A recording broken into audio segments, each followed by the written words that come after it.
Bapa di surga, mohon berkat-Mu turun atas kami.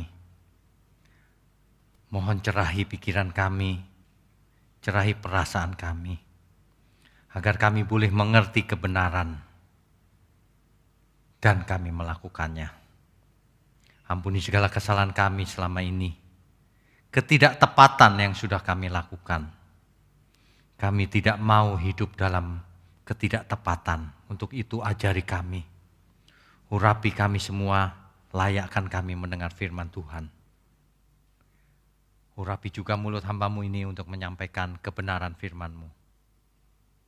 Terima kasih Bapa, hanya dalam nama Tuhan Yesus kami berdoa. Amin.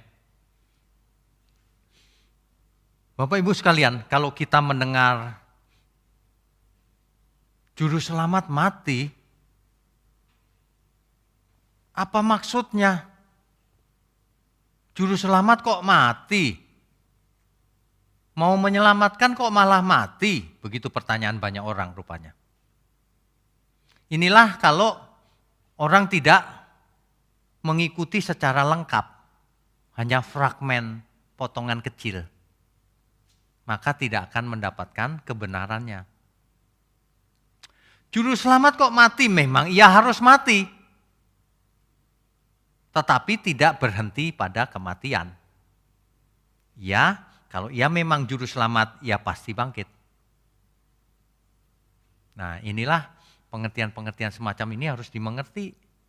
Ya.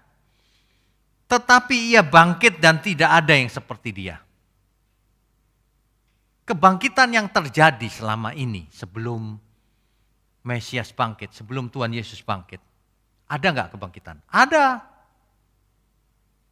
Tapi kebangkitan yang terjadi di masa lalu itu bukan bangkit yang dimaksud seperti Tuhan Yesus, tidak sama. Itu hanya hidup lagi sebentar lalu mati lagi. Kemudian Lazarus juga hidup, dibangkitkan tapi mati lagi. Tapi Tuhan Yesus, Sang Mesias bangkit dan tidak pernah mati. Bahkan ia kembali ke tempatnya semula, naik ke surga. Bahkan kembalinya tidak diam-diam, tapi perlahan-lahan terangkat. Supaya banyak orang melihat dan semua orang tidak bisa memfitnah bahwa itu hilang mendadak. Tidak. Justru banyak orang melihat itu Tuhan ingin memberikan bukti. Dia naik ke surga dengan tubuh kebangkitan yang fisik, bukan roh, menuju surga. Jelas ya? Ada yang seperti Tuhan Yesus? Tidak ada satupun di dunia ini yang begitu. Hanya Tuhan Yesus. Itu sebabnya Mesias hanya satu. Hamasyah. The Messiah. Al-Masih. Yang diurapi Kristus. Itulah bedanya yang asli dengan yang tidak asli. Bahkan ia akan datang lagi, ia berjanji akan datang lagi. Ada yang mengaku bahwa ia akan datang lagi? Jangankan datang lagi, mati tidak bangkit semua orang. Semua manusia. Ini bukti bahwa Mesias itu memang benar-benar Tuhan Yesus, hanya satu. Ya. Itulah sebabnya fakta ini berusaha diubah ceritanya oleh si jahat. Seolah-olah Tuhan tidak mati. Seolah-olah Tuhan hanya pingsan di kayu salib. Seolah-olah Tuhan tidak mati lalu lari ke India katanya. Ada lagi yang lari ke Eropa. Ini karangan-karangan seperti ini laris juga loh. Manusia itu aneh. Disodori karangan-karangan yang tidak berdasar, malah percaya. Disodori Alkitab yang berdasar historis, malah diragukan. Memang aneh. Ia menjadi yang sulung atau yang pertama. Coba kita baca. 1 Korintus 15 ayatnya yang pertama sampai 11. Kita akan baca banyak ayat Bapak Ibu. Karena ayat-ayat ini memang mengisahkan secara utuh. Jadi tidak boleh satu ayat saja, supaya lebih mengerti dalam hal ini. Oke, kita baca perlahan-lahan ya. Harus membaca Alkitab dengan cara yang benar. Dan sekarang saudara-saudara, aku mau mengingatkan kamu kepada Injil yang aku beritakan kepadamu, dan yang kamu terima, dan yang di dalamnya kamu teguh berdiri. Ini adalah surat Rasul Paulus kepada jemaat di Korintus.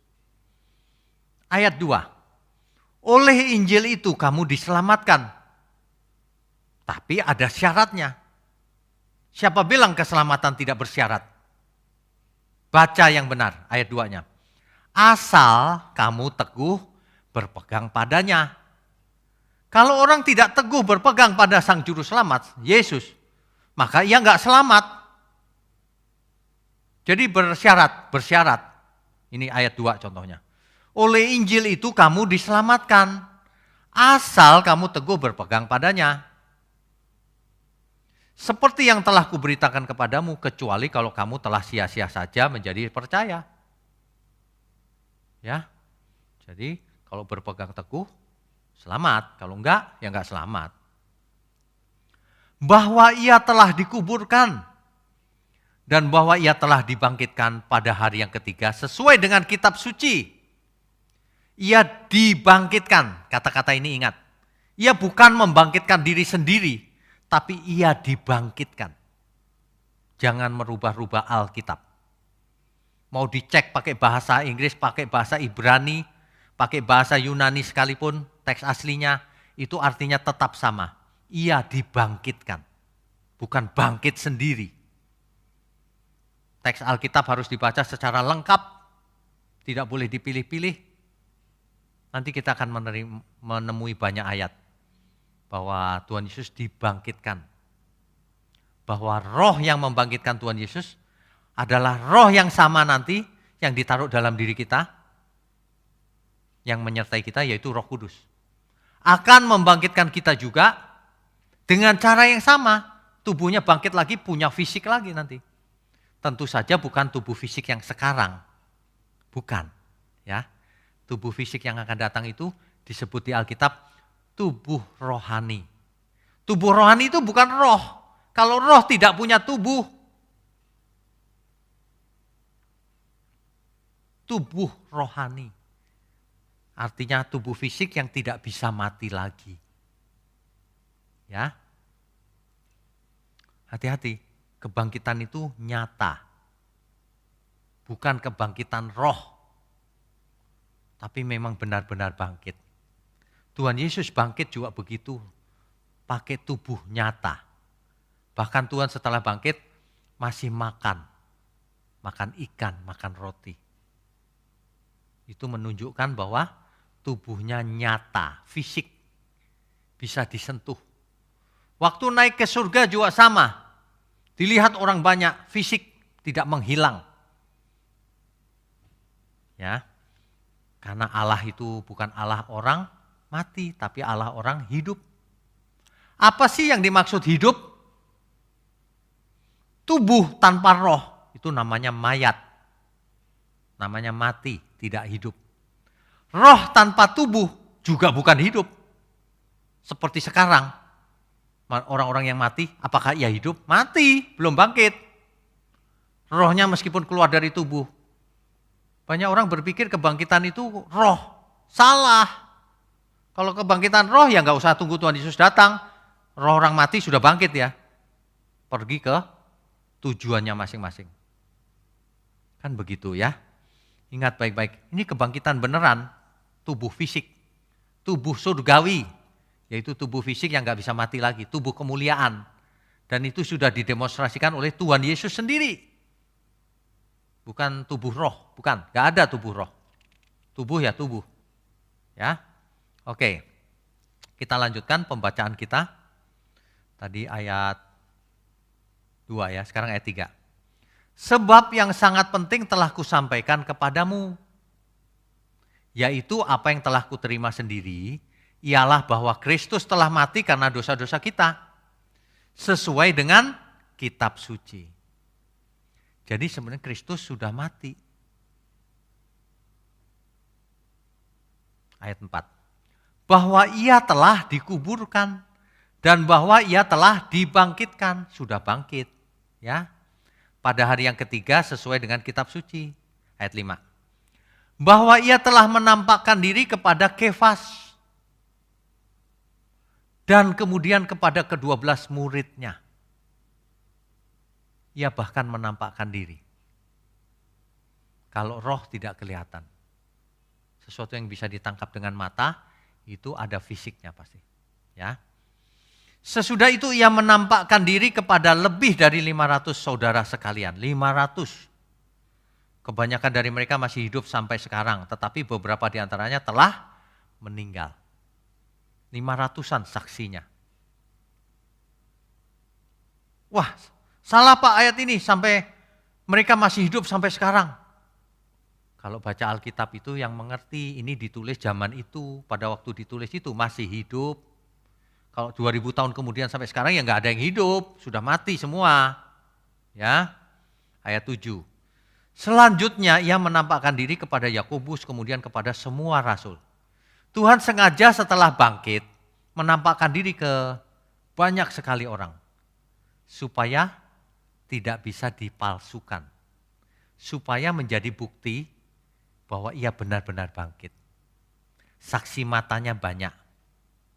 Ayat 8. Dan yang paling akhir dari semuanya, ia menampakkan diri juga kepadaku. Kepada Rasul Paulus juga menampakkan diri loh Tuhan Yesus. Sama seperti kepada anak yang lahir sebelum waktunya. Karena aku adalah yang paling hina dari semua rasul. Bahkan tidak layak disebut rasul sebab aku telah menganiaya jemaat Allah. Rasul Paulus itu sudah menganiaya jemaat Allah. Dulunya ia menganiaya jemaat Allah.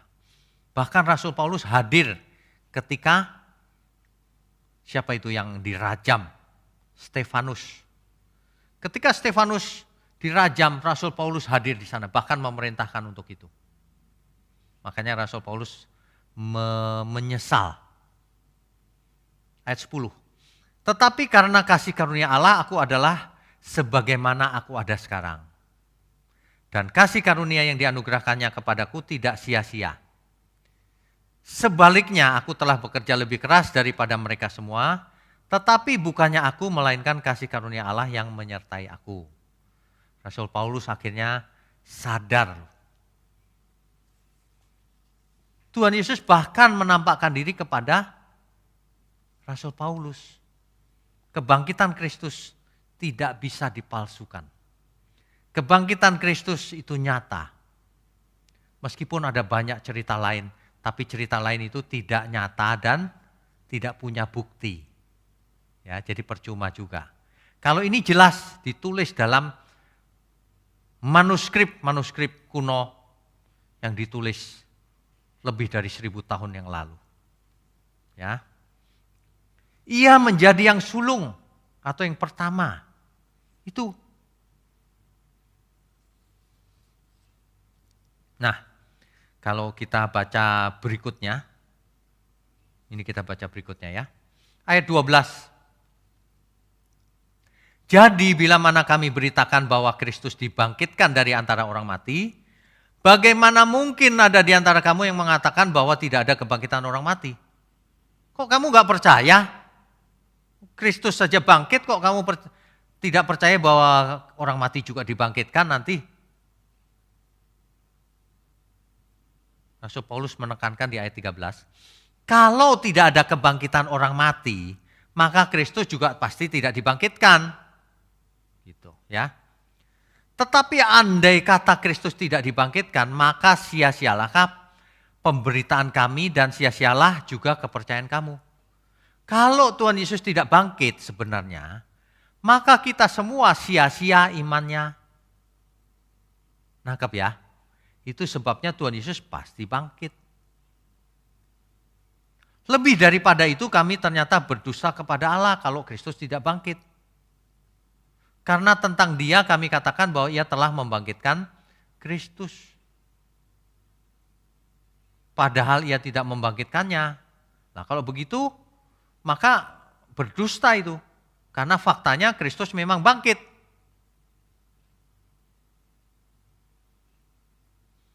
Sebab jika benar orang mati tidak dibangkitkan, maka Kristus juga tidak dibangkitkan. Tapi karena Kristus memang bangkit, maka orang mati juga kelak akan dibangkitkan. Dan jika Kristus tidak dibangkitkan, maka sia-sialah kepercayaan kamu dan kamu masih hidup dalam dosamu. Kalau Kristus ternyata dulu gak bangkit, kita sia-sia hidup sekarang. Percuma. Karena tidak ada yang menebus dosa. Tidak ada solusinya. Demikianlah binasa juga orang-orang yang mati dalam Kristus. Orang-orang yang mati dalam Kristus itu gak masalah. Jikalau kita hanya dalam hidup ini saja menaruh pengharapan pada Kristus, maka kita adalah orang-orang yang paling malang dari segala manusia. Jika kita berharap sama Kristus waktu hidup ini aja, nanti gak ada kebangkitan itu, ya sia-sia, kasihan. Tetapi yang benar ialah bahwa Kristus telah dibangkitkan dari antara orang mati sebagai yang sulung dari antara orang-orang yang telah meninggal. Sebagai yang sulung. Ini yang penting. Sebagai yang sulung. Kata-kata ini, sebagai yang sulung. Ini penting. Kalau ia yang sulung, yang pertama. Artinya orang percaya nanti akan menyusul yang sulung berikutnya, gitu loh maksudnya. Kalau Kristus dibangkitkan oleh Roh Kudus, maka berikutnya orang-orang percaya akan menjadi seperti yang sulung. Kebangkitannya sama persis, punya tubuh, dibangkitkan oleh roh yang sama, yaitu Roh Kudus. Roh yang membangkitkan Yesus, itulah yang membangkitkan kita semua. Ini ayatnya eksplisit. Jangan dirubah-rubah, jangan pakai pikiranmu sendiri. Banyak orang pakai pikirannya sendiri. Yesus itu bangkit sendiri, Pak. Dibangkitkan oleh Allah. Dalam hal ini Allah tentu saja Bapaknya, Bapak di surga. Ya, ini sederhana loh, tapi banyak orang nggak mau belajar dengan benar. Kalau orang sampai tidak percaya Yesus bangkit, dia binasa. Sebab itu meremehkan, menghina pekerjaan Tuhan. Kebangkitan Kristus itulah bukti kemenangan. Jika tidak ada kebangkitan ya sia-sia semuanya, nggak menang. Yesus bangkit secara fisik, naik ke surga secara fisik, artinya surga juga fisik. Demikian juga kita nanti bangkitnya secara fisik, tapi bukan fisik darah dan daging yang sekarang, bukan. Sebab darah daging sekarang ini tidak mendapat bagian dalam kerajaan surga. Yang mendapat bagian tubuh kemuliaan yang diberikan oleh Tuhan nanti pada waktu kebangkitan. Itulah tubuh yang tidak bisa mati lagi. Yang disebut tubuh rohani atau tubuh surgawi. Bukan roh bentuknya, tubuh. Ya, itu harus dimengerti loh. Jadi kebangkitan itu fisik. Bukan roh. Yaitu tubuh surgawi. Ya. Nah, di Matius 22 ayat 32, coba kita baca. Matius 22 ayat 32.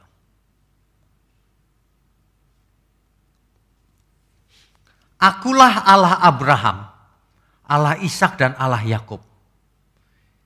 Ia bukanlah Allah orang mati, melainkan Allah orang hidup. Allah itu bukan Allah orang mati, Allah orang hidup. Artinya di surga sana orang-orangnya hidup. Orang yang masuk surga itu orang yang hidup, yang dibangkitkan. Yang hidup itu apa? Yang ada tubuh dan ada rohnya. Begitu loh artinya. Bukan Allah orang mati, orang tidak dibiarkan mati. Orang banyak yang mendengar itu takjub akan pengajarannya. Waduh, belum pernah ada orang yang mengajar seperti itu. Ahli Farisi tidak mengajar seperti itu. Makanya orang-orang kagum. Ya. Ada banyak orang yang begini. Buktinya apa Tuhan Yesus bangkit? Nah, kalau mau tahu buktinya ya. Banyak orang dari dulu memang sukanya memfitnah. Sejak zamannya Tuhan Yesus. Di Matius 28 ayat 11. Matius 28 ayatnya yang ke-11. Ketika mereka di tengah jalan, datanglah beberapa orang dari penjaga itu ke kota dan memberitahukan segala yang terjadi itu kepada imam-imam kepala. Ini setelah bertemu Yesus sejak kebangkitannya. Ayat 12, dan sesudah berunding dengan tua-tua mereka mengambil keputusan lalu memberikan sejumlah besar uang kepada serdadu-serdadu itu. Rupanya suap sudah terjadi sejak zaman dulu, saudara. Serdadu-serdadu ini disuap dengan uang. Ayat 13-nya, dan berkata kamu harus mengatakan bahwa murid-muridnya datang malam-malam dan mencurinya ketika kamu sedang tidur. Jadi para serdadu ini disuap supaya bercerita bahwa Yesus itu mayatnya dicuri oleh murid-muridnya. Begitu. Ya. Tetapi walaupun fitnahan itu banyak dan terus terjadi, tetapi faktanya para rasul menyaksikan kenaikannya ke surga. Jadi waktu Yesus naik ke surga, disaksikan para rasul dan orang banyak. Demikian juga waktu Yesus nanti datang, sama persis dengan waktu naik. Nanti datang bukan rohnya yang datang, tapi seluruhnya, tubuhnya juga, tubuh fisiknya. Datang seperti ia naik ke surga. Dikatakan demikian di Alkitab. Ya. Ini bukan sembarangan. Lukas saja menulis segala sesuatu berdasarkan penelitian, research. Lukas 1 ayat 3, coba dibaca.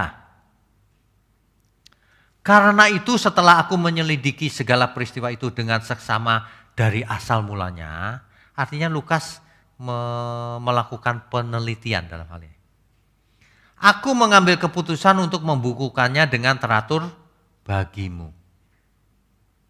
Itu. Lukas itu menulis gak sembarangan. Itulah sebabnya di ayat 24, pasal 24 ayat 51. Dan ketika ia sedang memberkati mereka, ia berpisah dari mereka dan terangkat ke surga. Faktanya Yesus terangkat ke surga, jadi bangkit, bukannya tidak. Markus juga mencatat, Stefanus menyaksikan, bahkan Saulus pun hadir ketika itu. Ya, Bapak Ibu sekalian. Bapak Ibu harus ingat, wah mereka bohong Pak, para murid. Bapak Ibu sekalian, tidak ada orang yang bersedia mati untuk sebuah kebohongan yang dia buat sendiri. Sebab kalau dihukum mati, kalau orang bohong, pasti ia mengaku untuk apa bohongnya dipertahankan. Makanya para murid bersedia mati karena itu bukan bohong. Itu bukti bahwa Yesus benar-benar bangkit. Kalau Yesus misalnya tidak bangkit, para murid selamat, ini dalam arti selamat dari hukuman Romawi. Karena dengan mengaku Yesus bangkit, hidupnya menjadi terancam, dikejar-kejar dan dibunuh. Ya, Bapak Ibu sekalian. Oke, jadi tidak perlu dipersoalkan lagi soal Yesus bangkit. Karena catatannya lengkap di Alkitab. Yesus itu bangkit secara fisik. Nah ini tidak diragukan lagi karena makan ikan. Kebangkitan orang percaya juga sama kelak. Sebab roh yang sama yang membangkitkan Yesus akan membangkitkan kita juga, roh yang sama. Coba kita baca ya. 2 Korintus 4 ayat 14. 2 Korintus 4 ayat 14. Karena kami tahu bahwa Ia yang telah membangkitkan Tuhan Yesus, Yesus gak bangkit sendiri, dibangkitkan oleh Ia. Siapa itu? Allah Bapa. Akan membangkitkan kami juga bersama-sama dengan Yesus. Dan Ia akan menghadapkan kami bersama-sama dengan kamu kepada dirinya. Jelas ya? Roma 8 ayat 11.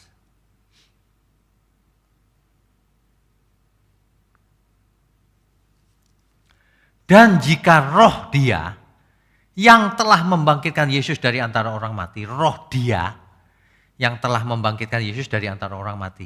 Siapa dia yang dimaksud di ayat ini? Ya, Allah Bapa, Bapa Tuhan Yesus. Dan jika roh dia yang telah membangkitkan Yesus dari antara orang mati diam di dalam kamu, ini Roh Kudus artinya, maka ia yang telah membangkitkan Kristus Yesus dari antara orang mati akan membangkitkan juga tubuhmu yang fana itu oleh rohnya yang diam di dalam kamu. Jelas bukan? Eksplisit, jelas. Ya. Ayat berikutnya baru implikasinya jelas. Jadi saudara-saudara, kita adalah orang berhutang, tetapi bukan kepada daging utangnya, supaya hidup menurut daging. Sebab jika kamu hidup menurut daging, kamu akan mati. Jadi intinya kita berhutang setelah ditebus, supaya hidup menurut roh. Ya, begitu. Ayat 23-nya kita lompat ke ayat 23 ya. Dan bukan hanya mereka saja, tetapi kita yang telah menerima karunia sulung roh, kita juga mengeluh dalam hati kita sambil menantikan pengangkatan sebagai anak, yaitu pembebasan tubuh kita. Jadi kita semua telah menerima karunia sulung roh. Karunia apa itu? Karunia sulung roh itu. Kalau dalam teks asli Alkitab, di situ dipakai kata aparche. Aparche itu artinya first fruit, buah yang pertama. First fruit of the Spirit, buah yang pertama dari roh. Tentu saja arti buah di situ tidak literal atau harafiah. Ini artinya figuratif. Yang sulung itu adalah Tuhan Yesus. Kita diberi karunia sulung roh supaya kita bisa menjadi seperti yang sulung. Supaya kita mau belajar kepada yang sulung. Supaya kita serius menjadi seperti yang sulung. Supaya kita mengenakan pikiran dan perasaan yang sulung seperti Tuhan Yesus. Yaitu Tuhan Yesus mengenakan pikiran dan perasaan Tuhan Yesus. Itu loh. Jadi kalau kita sedang belajar soal kebangkitan Yesus, tidak perlu diragukan, faktanya saksinya sangat banyak. Buktinya bahkan ia naik ke surga. Perlu dicatat tidak ada manusia manapun yang bangkit lalu naik ke surga seperti itu. Tidak ada manusia manapun yang mengaku akulah dia. Akulah Mesias maksudnya. Ada banyak Mesias palsu ya. Tapi yang semuanya mati masuk ke dalam tanah. Ya. Oleh sebab itu kalau kita tahu bahwa kelak suatu hari nanti ketika Tuhan Yesus datang kembali, kita akan, kalau hari itu kita sudah mati, maka kita akan dibangkitkan oleh roh yang diam dalam kita, yaitu Roh Kudus. Lalu dijemput Tuhan di awan-awan. Kalau di antara kita ada yang masih hidup ketika Tuhan datang, maka tubuh ini langsung diganti, sebab darah dan daging gak masuk ke dalam kerajaan surga. Langsung diganti dengan tubuh baru yang tidak bisa mati, yang bisa masuk surga dan tidak mati. Oleh sebab itu, kita harus fokus dan punya prioritas yang benar dalam hidup kita yang singkat ini. Menjadi seperti yang sulung. Itulah tugas utama kita hidup. Itulah yang dinamakan sukses yang sebenarnya. Yaitu kalau kita menjadi seperti yang sulung. Yaitu kalau kita berubah, punya pengertian yang benar, mengenal Allah lebih baik. Sehingga kita boleh hidup lebih dewasa di hadapannya. Sehingga kita semua boleh mempersiapkan diri supaya kita membayangkan, menghayati bahwa suatu hari nanti kita akan dibangkitkan dan laut, langit, dan bumi yang ada sekarang akan lenyap. Mengerikan. Kita bangkit, langit dan bumi terbakar. Kalau ada manusia yang ditinggal di bumi, ya dia tertinggal di neraka. Tapi kalau ia dibawa Tuhan menjemput di awan-awan, maka ia akan sampai di langit baru, bumi baru. Amin, Bapak Ibu sekalian. Jadi soal kebangkitan tidak usah diragukan. Tapi implikasinya atau dampaknya bagi kita itu jelas. Kalau yang kita ikuti itu dia bangkit, artinya dia benar-benar Mesias. Artinya dia adalah Tuhan, artinya ia adalah anak Allah yang maha tinggi. Anak Bapa di surga yang tunggal, yaitu Tuhan Yesus. Kalau ia bangkit, artinya ia berkuasa atas maut. Tidak bisa mati lagi. Kalau ia bangkit, itu membuktikan bahwa ialah yang benar. Tidak ada seorang pun bisa selamat tanpa dia. Dialah juru selamat yang asli, yang benar. Juru selamat yang palsu, dia tidak bangkit, mati terus. Dia bahkan menunggu kedatangan Kristus yang kedua kali. Siapapun orangnya. Cuma kalau orang benar akan dibawa ke Firdaus rohnya. Tapi kalau orang tidak benar akan dibiarkan tertinggal di bumi yang jadi lautan api. Tapi dibangkitkan juga. Dibangkitkan dengan tubuh kita lalu ditinggal di langit dan bumi yang menjadi lautan api. Itulah yang disebut Gehenna atau neraka. Begitu Bapak Ibu. Jadi implikasinya adalah suatu hari kalau kita sudah mati kita akan dibangkitkan ketika Tuhan Yesus datang kembali. Kalau hari itu kita masih hidup kita akan diubah seketika tubuh kita. Jadi yang mana saja tidak ada masalah. Asal kita berkenan bagi Tuhan. Amin ya. Ingat suatu hari kita akan dibangkitkan. Ingat yang membangkitkan adalah roh yang sama yang membangkitkan Yesus. Yang sekarang tinggal dalam diri kita. Yaitu Roh Kudus.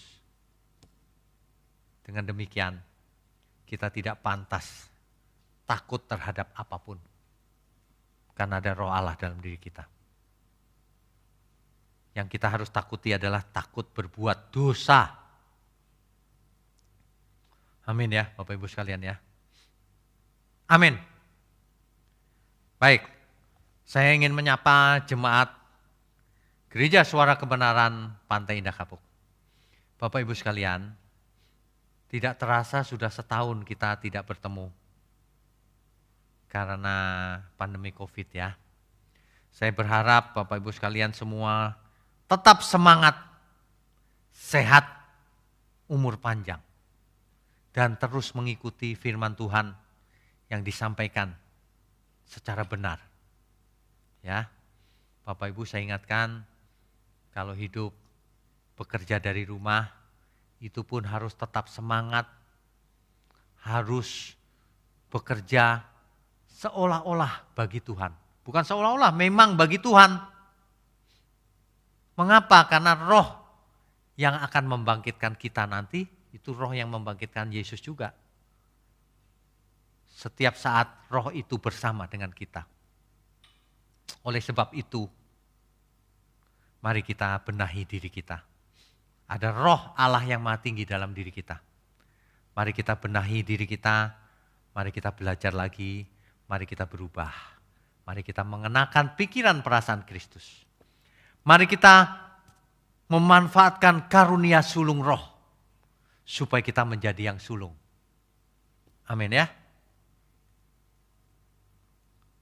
Mari kita tundukkan kepala, angkat tangan kita tinggi-tinggi. Kami sambut segala berkat yang datang dari surga. Memberkati program ini sampai ke ujung bumi. Memberkati semua orang yang mendengar dan mengerti, terutama yang melakukannya. Terima kasih Bapa, segala berkat, baik berkat jasmani, berkat rohani, sudah kami terima. Haleluya. Amin.